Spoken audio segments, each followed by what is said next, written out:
sexo.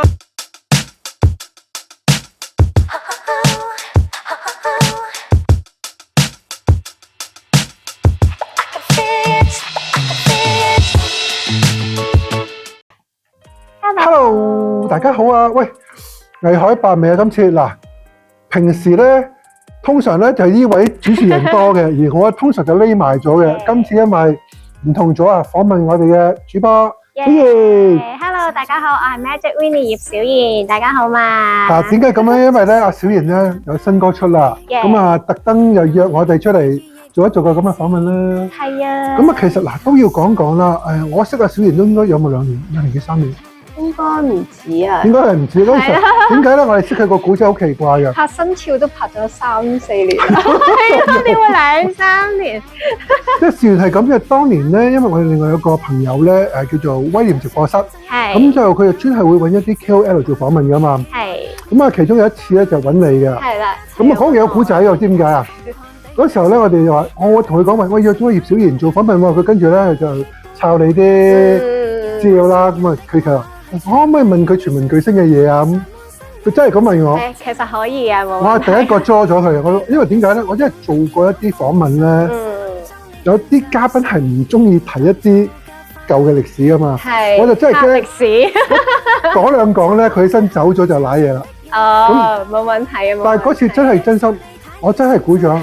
你好勇敢，你真係對住個鏡頭，對住啲朋友，你係好詳細咁講翻嗰段歷史出嚟，同埋你係真係跨過咗嗰個難關，其實真係好辛苦。因為其實我覺得，其實都係一個人生之中，其中一個經歷嚟噶嘛。無論我覺得係即係成功或者失敗都好，都其實係一種經歷嚟。點都唔係一個成功啊！咁我諗大家都即係認識我啦，都可能係全民造星3嘅小妍葉小妍啊，攞住個吉他嗰陣時係俾人鬧到喊喎，可能都係呢一個記憶點咁樣啦。跟住然之後咧，咁就其實嗰陣時應該係我人生之中都係一個好唔開心嘅一個階段嚟嘅，因為我可以講翻個少少背景咧。因為其實我覺得我都係一個喺溫室長大嘅小花嘅下面嗰塊葉嚟嘅。因為我睇翻你記錄，你係讀 fashion，係我係讀 fashion design 嘅，所以你做 cosplay 咪唔知咯。係啦，咁咧但係因為嗰陣時其實係因為可以講下因為我讀 fashion design 畢業啦。其實我畢咗業之後咧，就喺我爸爸公司嗰度做，即係幫下手啦。但係咧，我爸爸好搞笑喎，唔知點解咧，佢就將我擺喺一啲即係可能係搬相簿啊、切相簿啊，即係介一啲相簿。因為我爸爸係開印刷公司嘅，即係嗰個年代做印刷係都幾好揾嘅。因為我爸爸嗰陣時係開到即係台灣啦、珠海啦、澳門，即係都有啲分公司嗰啲咁樣。咁所以就即係嗰陣時係但唔知點解爸爸係即係明明我讀 design 啊嘛，但佢就將我擺喺一個即係我唔中意做嘅位置。不過可能我爸爸係想我由低做起，即係個個部門嘅都要學下。起碼你知係咩嘢先啦。係啦，但係咧我就極度唔中意咯，即係我覺得佢應該，因為我都係即係中意接觸人啊，多嘢講啊，其實應該擺去 sales 位啊。嗱，我又睇翻啦，之後咧就你點樣其實點樣入行話你係做過一啲電視台嘅主持幫手嘅做，係咪 Harry 哥哥嗰度？哦，係啊，因為其實我係其實都係我讀大專嘅時期啦，咁就開始中意玩魔術。其實應該中學開始嘅，咁我係無啦啦。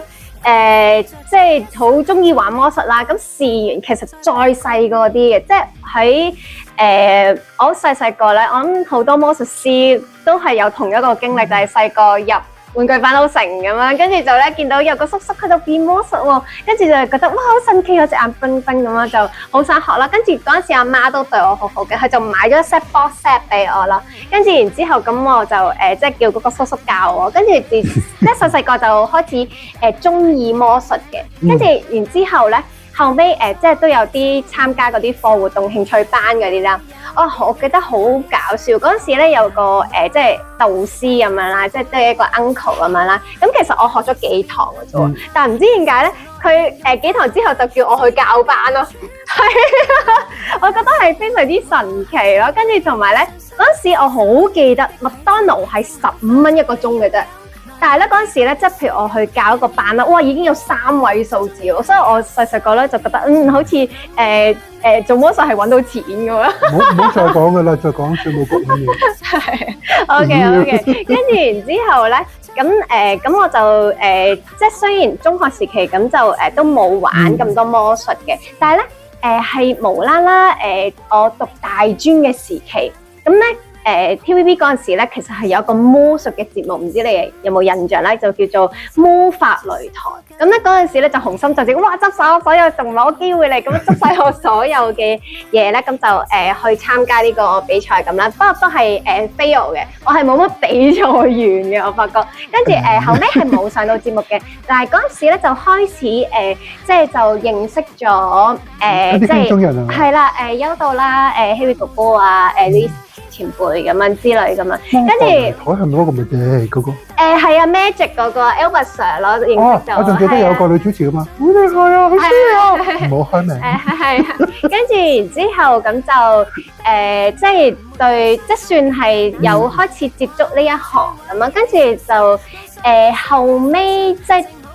一路再讀 fashion design 讀上去，咁我係喺我爸爸公司返咗1年嘅啫，跟住然之後啦，咁我覺得返到公司又見到爸爸啦，跟住返到屋企又見到爸爸啦，跟住我覺得好抗拒，係啊，因為我爸爸係一個比較嚴厲嘅人嚟嘅，咁所以係啊，你嗰次新歌發佈會，你爹哋好錫你喎。佢係後期啫，即係佢係後期終於認同我咯，所以好開心。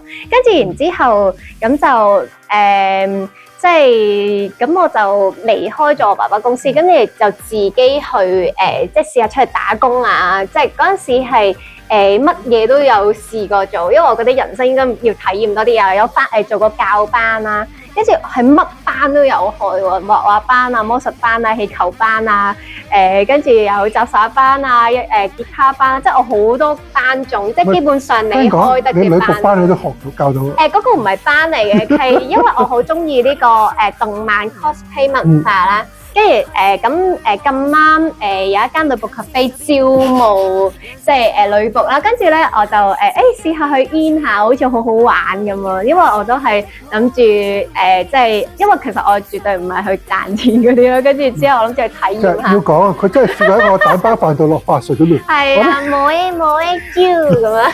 跟住我好記得嗰個店長咧去 in 我嗰陣時咧。跟住之後，即係其實都好快請咗。不過佢有一個係即係特別同我講，因為佢話即係喺我女僕 cafe 飯嗰啲，其實都係啲妹妹咁樣咧。咁所以咧，咁就即係你預咗人工唔係好高，跟住但係佢問我 O 唔 OK，我話 OK，因為我覺得着啲好靚嘅衫啊，跟住又得。其實因為佢唔係成日有得翻嘅，即係可能一個星期就係有得翻幾日。耐啲1-2日咁樣，同埋可能就係翻一日翻得幾個鐘咁啊，就睇下夠唔夠人啦。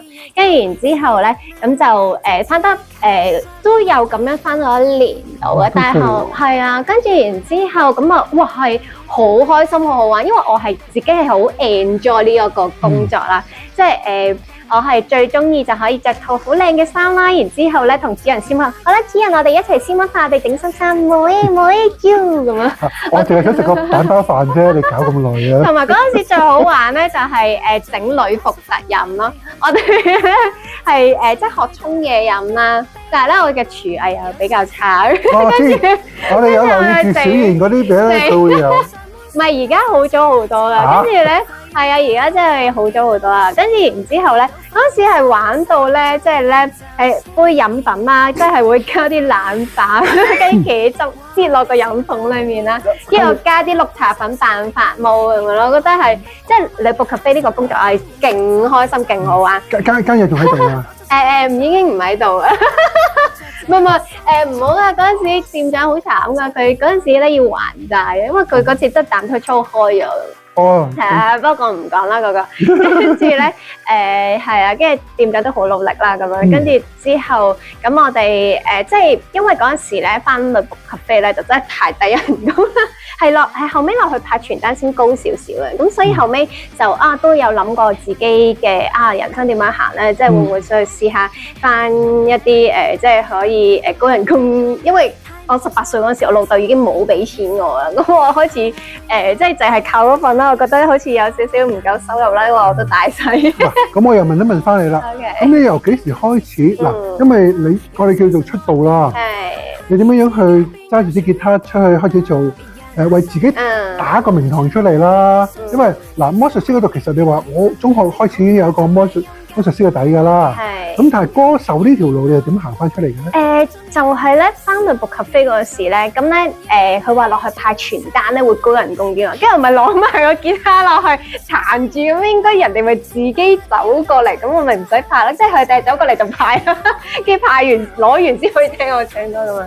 跟住就嗰陣時就開始攞個吉他落去 busking 啦，同埋嗰陣時好中意一個日本嘅歌手係 Yui 啦，即係佢真係彈住吉他咁樣去。但佢冇着女僕衫啊嘛。佢係冇嘅，等我特別知咁樣咯，係啦。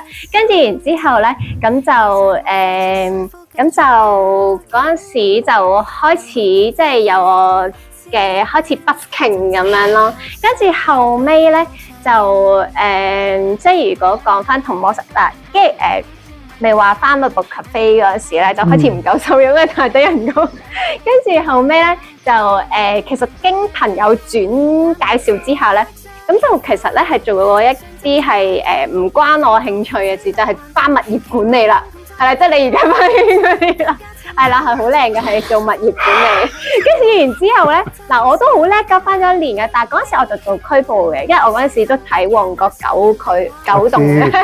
我同你係同事嚟添，幾歲？係啊，跟住然之後咧，咁就即係，但係嗰陣時咧錯有錯就，即係雖然我唔係好中意翻文職嗰啲啦，即係嗰陣時咧就係聽電話啦，就係接嗰啲投訴電話，因為個區都比較舊咧。打親電話你都係投訴。樓上漏水喎，巴士渠喎嗰啲，即係區部唔使聽呢啲電話。要㗎，我哋嗰區要㗎，跟住我哋仲要處理好多嘢，又要開黃單啦，跟住之後又要。處理好多文件，同埋嗰陣時考 ISO 啊，一嚟就考 ISO，咩都唔知，跟住之後咧就整好多文件啦。我哋大家同學嚟嘅。係啦，跟住然之後，咁同埋嗰陣時咧，即係我哋個區唔係好夠人啦，所以我又要落去做埋 security 咯。跟住之後我咧仲要俾人鬧咧，哇！你揾個咁靚女巡樓，我覺得我仲衰過冇保安喺度。即係我要巡樓嘅，跟住之後我要攞埋區部嗰啲嘢落去做，即係落去開黃單嗰啲。跟住咧我就我好記得聖誕嗰日啦，咁我看旺角有棟，佢係有個玻璃門咁咧，有開有閂咁啦。跟住然之後咧，我就病咗咯，因為佢係咁吹風嘛。跟住我仲記得嗰陣時有啲小朋友喺度唱聖誕聖詩咁樣咧，唱詩歌咁樣。跟住我嗰聖誕我就病咗，我就入醫院度暈低咗啦。跟住因為勁多嘢就勁大壓力啦。跟住嗰陣時就即係已經冇返即係呢個即係物業管理啦。但係嗰陣時咧我覺得係即係有個好嘅，就嗰陣時識咗好多業主立案法團嘅一啲主席啊，即係搞活動嘅搞手啦。跟住佢就你識變魔術啊？嚟緊呢個中秋節你表演啦咁樣，跟住就開始即係識到一啲即係會揾一啲表演單位，係啦，晚會啊，中秋晚會啊，聖誕啊、新年啊、節日嗰啲 show 咁樣，就開始即係接一啲魔術嘅 show。頭先咧講開黃單咧，我相信有啲朋友應該知係邊間公司嘅。係不係嗰間先開嘅。OK。不是一間收信。唔緊要啦，我都唔喺呢行啦，係你驚啲。唔關事，我又唔係嗰間公司。OK，係啦，跟住然之後咁就開始我好記得我係真係差唔多10年前啦，就係你個樣真係似10零歲到嘅啫。其實我已經80幾歲啦，生存喺呢個地球好耐嘅。係啊，跟住你仲未講你點樣開始嗱出道嗰陣嗱，我知道開始 busking 啦，咁嗰個其實如果我哋叫做起步嘅，因為其實零知名度冇人知你係邊個噶嘛，咁你幾時開始咧其實我哋睇翻一啲social media，我睇翻嘅時候都知道，咦有葉小賢，又識變魔術，又會唱歌㗎啦。因為我哋知道坊間街頭歌手有邊幾位啦，阿 Candy 啦，仲有嗰個嗰扎啦。咁大部分去，咁其實你點樣一步一步咁喺度咁行上個知名度上？其實咧就應該係嗰陣時開直播。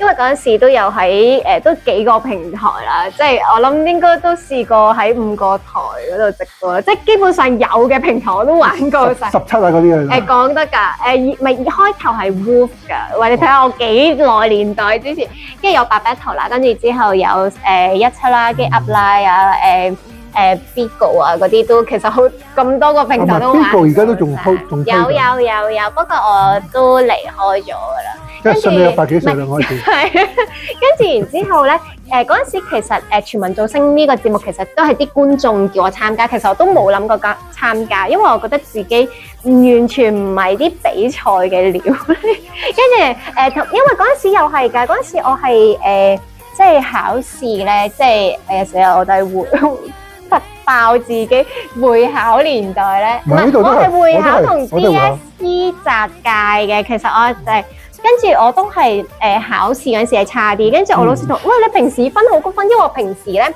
尤其是中文我係比較好啊，因為嗰陣時唔知 Form 2定 Form 1，我唔記得咗，我係俾人即係作文係好好嘅，因為我好中意寫故仔啦，即係都係為我第日自己寫歌嚟鋪路嘅。嗰陣時咧，我係被選中參加啲寫作班，嗰陣時係黃以興阿 Sir 教我作文㗎，所以而家都有少少筆墨咁。係啊，阿 Sir 教我，係啊，多謝阿 Sir 教我作文，跟住咁。係啊，我最近都有同阿 Sir 相認，阿 Sir 而家都有做啲紫微斗數嗰啲，跟住 anyway，跟住然之後咁都係啲觀眾叫我參加個節目啦。咁我嗰陣時咧，其實我記得 interview 我其實帶咗勁多嘢啦。咁我除咗帶啲魔術嘢啊，跟住仲要有吉他啦，我係拎好多嘢過去嘅。跟住但係咧上到節目嗰陣時咧，即係我有。都有啲fans 跟佢咁啦，即係有啲助手啦，但係唔知點解咧，佢哋就覺得點解我好似即係佢覺得我呢個即係佢覺得我係好似用佢節目嚟揾錢，跟住其實完全唔係咯，係因為咁啱佢得閒，所以我你係咪 OK 啊？你過嚟幫下手啊！跟住就即係俾人一個錯覺咯。咁啲人即係其實我覺得佢係一個係好似當你佢將你擺咗喺呢個人設嗰度咧，咁人哋就會覺得呢個人個設定咧就好似唔係咁好咁樣咯。係啊，咁就出咗嚟就變咗係呢一個效果咯。係啊，即係你哋睇到嘅造星嘅效果。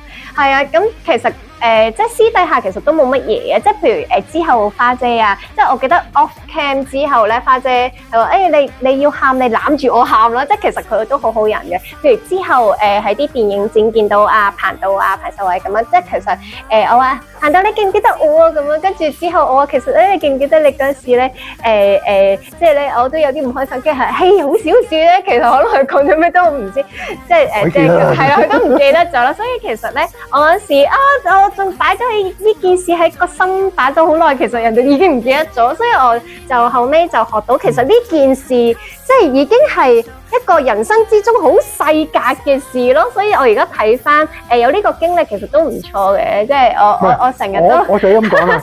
我成呢個靚妹串串地喎，俾啲挫折佢先。唔係因為咧，我哋都成日都覺得，我都見好多啲朋友即係咁去。有撞到挫折，真係有時真係沉咗。我見好多沉咗嘅，係㗎。咁但係行翻出嚟嗰啲嚟講，你真係一個勇敢嗰個。係啊，所以我即係我而家都有幫一間遊戲公司，即係做 marketing 嗰啲，我老細都好欣賞我。佢話：你知唔知點解我請你？就係因為你即係佢粗俗啲啦，因為佢覺得我即係。咁大嘅挫折都可以跨過，所以佢好欣賞我。佢話我係呢個不放棄嘅代表，所以佢話係啊，即係話係呢個谷底反彈嘅代表，所以佢話你啊。咁好啦，頭先我哋講一段時間，就你由出道係由零知名度到有啲知名度啦。咁但係我睇翻台面呢度咧，阿小賢開始有獎攞噶咯喎。係啊。啊，因為行啱路咯，所以就有嗱。咁我可以講下呢個先。其實咧，呢個我覺得係一個係 bonus 嚟，因為其實嗰陣時咧，全民造星之後咧，我覺得阿 KB 係好好嘅，因為嗰陣時咧我都好唔開心，跟住咧佢係揾翻我哋即係嗰陣時好搞笑，我哋有個咩失敗5人組，跟住咧就揾翻我哋咧就去拍咗呢個平民造星呢一個節目啦。跟住然之後咧，係喺KB 嗰個網台嗰度播嘅。跟住我覺得係好開心嘅，因為嗰時咧KB 係揾埋 Mimi 即係羅敏莊老師啦，跟住咧係教我哋即係有唱歌少少啊，跟住又有揾翻阿Joey 前輩啦，Joey Tan啦，跟住又有死啦隊員嘅又有寶琪啦，跟住仲有鍾思琪、鍾思曼妹妹，跟住之後咧係好似扮評判咁樣咧，即係再即係睇我哋做一次咁樣。我記得KB 係好搞笑咯，KB 係扮花姐咯，即係佢戴咗一個假嘅義乳胸咁樣，跟住我覺得係好搞笑，即係即係成個氣氛咧係即係好搞笑、好 funny，所以我就唔緊張，因為我係嗰啲咧。即係嗰陣時咧，係面對3個評判都係目無表情咁咯，跟住我就好驚啦。跟住我係完全，因為我覺得我嘅能量咧係嚟自觀眾嘅，因為平時我表演咧，即係台下啲觀眾啊、啲小朋友，尤其是我係做 kids show 咧，啲小朋友好開心噶嘛，係哇，等住姐姐變魔術啦，哇，拍晒手掌咁樣。好多藝人都係㗎，有啲藝人係中意。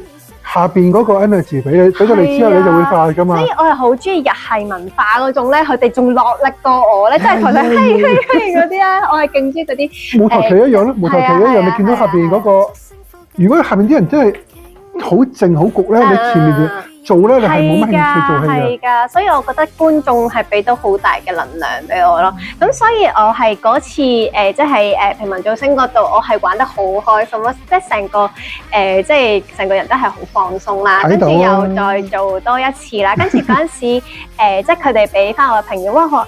阿 Joey 俾我一個評語就係好開心啊！睇翻你而家係好開心，笑住喺個台度表演多次咁樣。同埋嗰一次我喺平民造星，我係做翻魔術嘅，即係做翻啲係我比較在行嘅嘢，因為嗰陣時咧好得意喎，嗰陣時全民造星嗰陣時咧，咁其實本身我入去嗰陣時，其實我都係變魔術嘅，跟住再加唱歌咁啊，同埋嗰陣時其實咧係本身咧係排咗係一路變魔術一路唱歌嘅，但唔知點解去到現場咧，我係有啲淆底，我就冇唱到咯。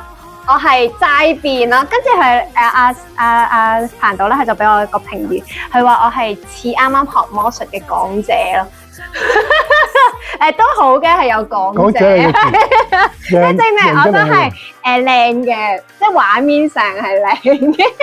咁係讚嘅我意思。我唔知啊，但係我嗰陣時係覺得唔開心，因為如果人哋變咗咁耐魔術，你覺得我係一個啱啱學咁樣？哦，係唔係因為我係做啲比較穩陣嘅街 show 嘢嘅？其實咁可能佢哋睇開，可能啲嗰啲 Cooperfield 嗰啲係做啲係好 amazing 嘅嘢咁樣噶嘛，但係我係穩陣，我平時做街 show，我係多數都做啲拍嘢。我知道，因為我哋見過你哋，即係我哋都揾過小儀做魔術嘅。係啊，跟住然之後咧，咁不過我最後都係入到嘅，因為佢覺得可能魔術比較特別啲咁樣就，同埋咧嗰陣時咧，其實全民造星3咧，其實佢係一個，即係佢唔係個個都入到，佢係嗰個規則係以出道藝人咯。咁佢就唔知點樣界定我係咪出咗道啦。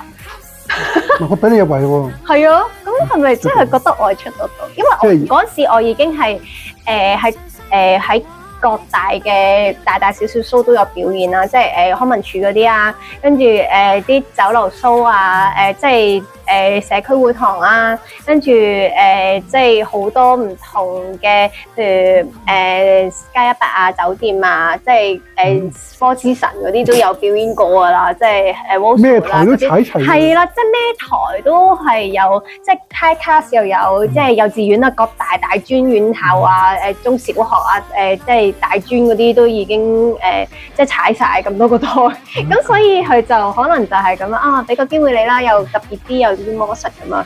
但係入到去之後咧，因為我哋係有一日清零嘅，咁佢就要將我哋所有嘢掉低晒啊！你要着黑色衫，你要即係好似剪到你嘅砧板即係要啲工作室啦，係啦，即係有個 workshop 咁樣。即係我記得嗰陣時咧係佢哋話有個好殘酷嘅環節，就係兩個人企出嚟，咁就係即係你要施展渾身解數，咁係點樣可以令到觀眾會睇你多啲咧？即係開頭咧，即係我喺度唱歌跳舞都冇人睇，但係我一變魔術咧，就全世界望住我咯。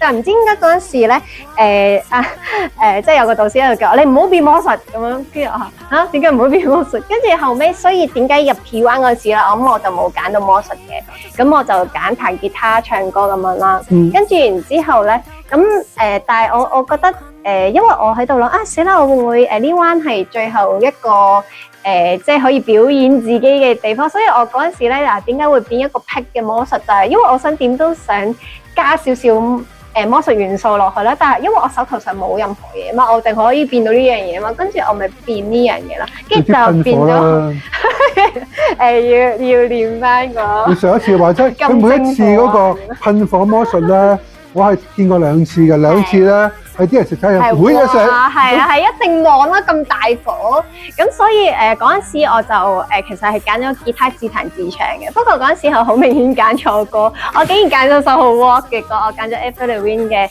My Happy Ending， 因為其實我聲底咧就一定唔會係啲咁 rock 嘅聲底。結果就係一個 sad ending。係，唔係可能遲啲就有個My Happy Ending 嘅 cover 咧，係啊。咁當然嗰度我聽完，因為你講咗好多次啦，咁反而我留意到呢度咧。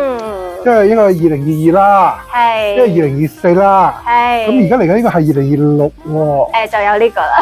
嚇？呢個音樂上點解變咗嗰樣嘢咧？因為嗱。講下呢兩個獎先，咁呢兩個獎就係關 cosplay 事嘅。咁因為我自己好中意cosplay 啦，即係咁就參加咗動漫節嘅一個 cosplay 嘅比賽啦。我記得呢一年咧，我係第一年攞呢個 cosplay 嘅大獎，因為我係 cos 一個我係超中意嘅角色咧，就係唱 K 小魚仙嘅露之亞啦。因為我係好中意粉紅色，咁佢係一個粉紅珍珠歌星嘅。即係一個代表啦，咁佢又係一個金色頭髮雙馬尾咁樣，因為我細個又係好中意《小魔女美少女戰士》，好中意金髮藍眼嘅角色啦，又係雙馬尾嘅角色我好中意啦，即係初音未來嗰啲我哋係超中意啦。跟住然之後咧，咁佢呢個角色咧就係佢係要用唱歌嚟打怪嘅。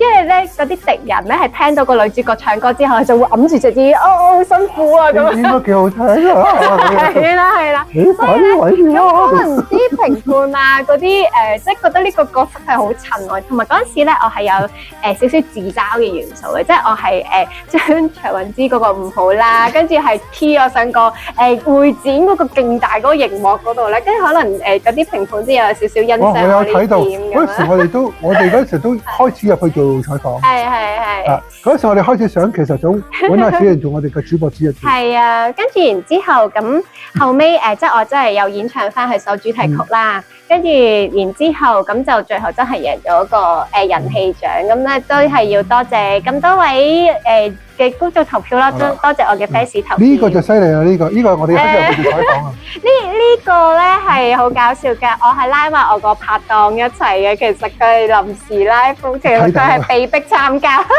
佢係被逼營業嘅。咁呢個咧就係 cos 一個迪士尼嘅一個角色啦，即係都有一個好 hit 嘅角色，咁就係 Frozen 入邊嘅Anna 同埋漢斯王子啦。咁佢哋都有唱一首主題曲，因為其實開頭咧我哋兩個都係唔識唱呢首歌嘅，咁我哋都練咗好耐咁樣呢首歌啦，即係都係要唱英文咁啦，要係好似 drama 咁樣一路跳住舞，一路演戲，一路唱咁樣，都係一個好難忘嘅體驗嚟嘅。睇翻我哋有做《玩具日報》嗰度咧，我哋有訪問，佢係做翻，佢係着住件戲服去同我哋做訪問。係啊，所以都好開心。好似訪問冠亞季3個啊嘛。係啊，跟住我都係攞人氣獎，我成日都攞人氣獎。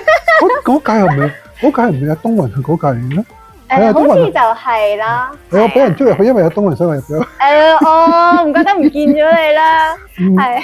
你同阿 Wins 講 Wins 嚟㗎。係啊，因為其實呢個角色其實我都成日扮嘅，因為咁我自己有個小生意就係做兒童派對策劃嘅，咁所以其實即係 Anna、即係 Frozen 啊、Elsa 我都係成日扮呢一個嘅角色咯，即係都好受小朋友。梗係唔係啦，你而家呢期都唔係扮呢啲多啦。近期咧係由上年暑假開始，我就係扮獵魔女團嘅 Rumi 多啲嘅。已經有一團人㗎啦，我見到係。係啊，因為喺呢個動畫入邊咁都係有3個女仔跳舞，跟住我係直情組咗即係呢個團嘅即係其中另外2位女仔啦，跟住係特登練咗主題曲首高頓成隻舞咯。嗰陣時係真係練咗勁耐，跟住然之後但係效果出嚟都好好啦，係好多家長請我哋去表演啦，跟住好啲小朋友係瘋狂一齊跳一齊唱咁樣，所以都係好開心。即係我覺得我嘅工作係可以帶到俾人哋開心咯，我覺得係非常之有意義嘅事。咁啦，好啦，嗱，過去出道嗰啲我哋傾完啦，嗱，現在你已經做緊嗱，你有自己嘅事業啦，咁啊有自己嘅歌啦，咁好啦，我哋就睇翻啦，跟住落嚟啦，26年都去咗一半啦，咁嗱，跟住落嚟嘅下一步，你嘅下一個計劃，你嘅將來，你其實諗住點咧？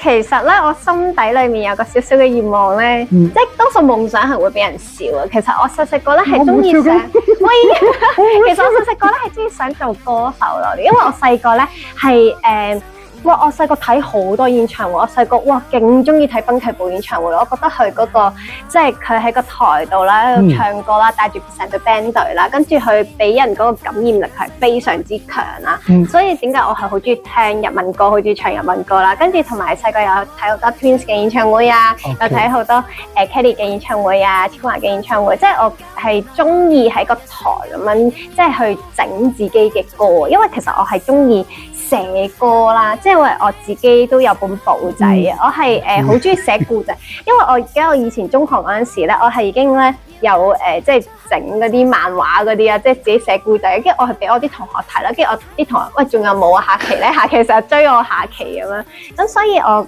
而家即係算係事業上穩定咗少少啦，咁終於可以有權利去追尋自己嘅夢想啦。跟住然之後咁嚟緊都想因為嚟緊有即係都會有新歌，跟住今年都出咗首新歌啦，咁所以嚟緊咧都想係將個新歌俾更加多人知道嘅，咁都會想派台啦。跟住然之後其實我有樣嘢好想做噶，因為我係好想即係走勻晒18區去 busking 咧，即係唱歌俾人聽啦。係啊，即係好想去多啲唔同嘅地方。跟住同埋之前咧，其實即係我同 Yes Station 嗰邊都有合作嘅。其實即係到而家為止，其實都已經走咗40幾間學校噶啦，所以即係都一直有即係除咗做司儀之外啦，咁有變魔術啦。雖然我唱歌係比較少，因為我覺得做司儀再加唱歌再加變魔術，其實有少少吃力嘅。但係嚟緊都想係再試下3樣一齊，即係試下講嘢唔好咁激動啊！即係因為我自己一做司儀就即係你要 keep 住個興奮度噶嘛。但係我試下收斂少少。嗰下你就嚟啦。係啦，即係要收斂少少，咁keep 翻好把聲，咁可以3樣一齊做咯。咁呢樣我都係好想嘅。咁同埋嚟緊即係都想寫多啲歌啦。嚟緊都會有首新歌，因為今次那些新人的話都不是真的，其實係講翻我少少即係比較黑暗時期，即係點樣可以即係唔好理人哋啲新人的話啦，因為都唔知點解有班黑粉其實好愛我嘅，成日都即係留咗好多言咧。其實我睇到係有少少唔開心嘅，係啊，即係有時夜晚匿埋喺度喊嘅時候咧，咁我就最中意畫畫，最中意寫字。我係有少少嗰啲罰抄人嘅，我係好中意寫。我聽見有啲出動嘅人都咁講，如果你連黑粉都冇嘅，你真係好悲哀嘅。係，所以即係好似以前有啲前輩講負面新聞都係新聞啦咁樣。唔係，即係你出咗度咁耐，係人提都唔提你嘅，其實係一件唔開心嘅事嚟。係，因為我之前有個前輩都同我講，就係不招人妒是庸才，因為你連人哋都唔想妒忌你，你就係一個庸才。唔係即係咁講啦，我哋睇翻其實每一日都好，都有好多人嘗試去出道㗎。係啊。咁我哋每一個月睇得到嚟，有人出，亦都係有人開始退落嚟㗎嘛。係啊。但係你話點樣去 keep 一個熱度、keep 一個知名度，其實係一件好辛苦嘅事。即係你可能咁講，我想唞一個月假，唔緊要，你唞完就開一世㗎。都唔係嘅，睇下你嘅運咯。其實我覺得呢行都好睇運。係㗎。其實即係有時係個天揀咗你咯，唔係你有時好努力就做到㗎。或者我哋調翻轉去望，即係當年唔係全民造星嗰個意外事件的話，你可能冇可能提升咗你自己個知名度，你可能會跑今日呢個咁嘅 level，可能要跑多2-3年先跑到出嚟。係㗎，但係你覺得我係而家係跑到出嚟？其實我唔知㗎。嗱，真心啦，因為我哋有時我哋出去做節目都好，我哋同阿小賢都有幫我哋影像部嗰邊拍嘢啦。咁係啊，咁行出嚟係有人搶我位去影相，而唔係我哋兩個。咁啊，哎呀，小賢影張相，我哋喺度。我係主持嚟㗎，你影係我啦。係，所以我哋約咗佢㗎啦。今年睇佢得唔得閒啦？會啊，咁可能你扮海格要下年啦。冇得輸㗎我要宣傳新歌啊，因為今年係。好啊，唔係俾你嘅阿 V 小話冇問題。係咩？OK，係啊，同埋今年都多謝公司有呢個獎，好靚啦，一個。好開心啊！呢個獎係啊，勁開心啊！係呢個勁爆新人女金獎咯，女金啊，喺香港女歌手葉詩盈嘅。咁啊，係另外好似話你都派咗台啦。係啊，已經派咗部分，未派晒咁多個媒體啦，當然。呢位都有得唱。係啊，呢位都有得唱新歌啦，下次嚟呢位記住唱我嘅新歌啦。食住自助餐唱。係啊，記住又攞生蠔食咁樣。係啊咩？食住有。喂，你講還講，你好似講漏呢樣嘢喎。呢個咧就係同 Harry 哥哥嘅緣分嚟嘅，因為我入咗行之後，其實想自己再提升啲嘅，咁就報咗Harry 哥哥佢係一個英國嘅魔法嘅課程啦，咁佢係一個Magic Diploma 嘅一個課程嚟嘅，咁係嗰陣時喺藝穗會嗰度上堂㗎，係都要上4個月咯，跟住之後就學好多，其實係學基本功多啲嘅，即係一啲即係魔術上啲好 basic 嘅嘢啊，啲misdirection 嘅，或者一啲可能真係manipulation 嘅嘢啊，即係或者 close-up magic。我哋嗰陣時個導師教咧係教啲 impromptu 嘅魔術，即刻好多英文好似好專業咁樣，即係即興嘅魔術咁樣。突然間好即刻好高級咗，係因為係呢個係真係外國嗰啲 tutor 過嚟即係要真係考試嘅，跟住之後係真係你要做一 part 魔術咁樣俾佢睇，咁佢即係先讀到呢個課程咁樣。跟住嗰陣時就開始就同 Harry 哥哥就即係比較熟啲啦。跟住之後 Harry 哥哥係我覺得係真係一個我好嘅恩師。因為佢係俾咗我好多機會上一啲好大嘅舞台啦，一啲即係文化中心啊，跟住嗰啲大型嘅演奏廳，係真係你喺前邊表演緊，係成隊管弦樂團 back up 緊你啦。我覺得係好難得有呢嗰樣嘢唔緊要啊！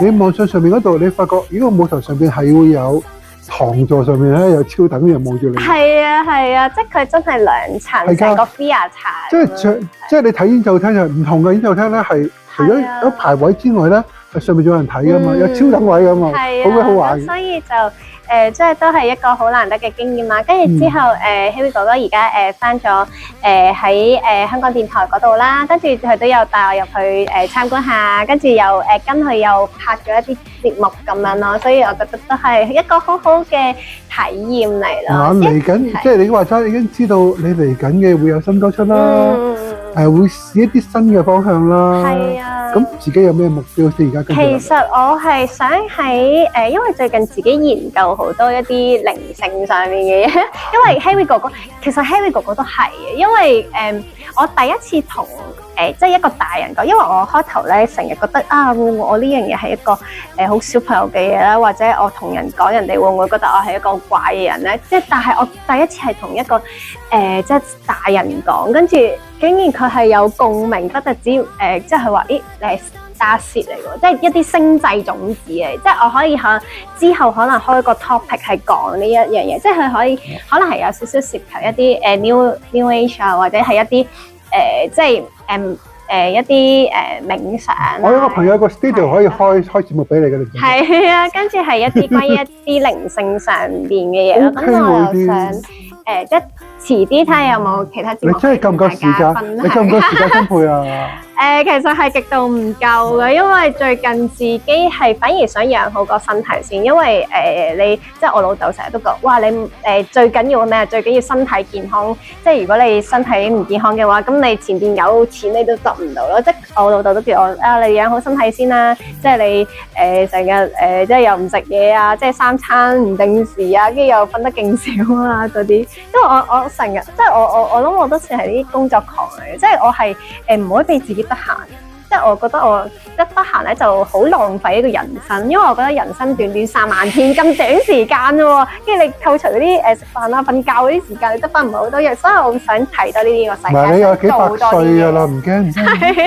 係啊，即係可能遲啲咧，即係譬如而家 Elon Musk 研究咗好多嗰啲腦機接口咧，即係可能你個人個身體已經唔喐得啦，但係你可以用你嘅思維連接咗一啲即係腦嘅接口，跟住你就可以用一個虛擬嘅世界去再玩呢個世界咯。係嗰啲呢啲就好遠嘅事啦，係啦。跟住但係我對呢一方面都係有興趣嘅。OK。係啊，睇好啦節目咧。我哋埋個 closing。好啦，去到呢度，你對住翻鏡頭嘅朋友聽聽。如果要你講翻一句説話同人哋去打氣，你想講句咩嘢咧？我想講咩啊？我要堅持我嘅粉紅色世界。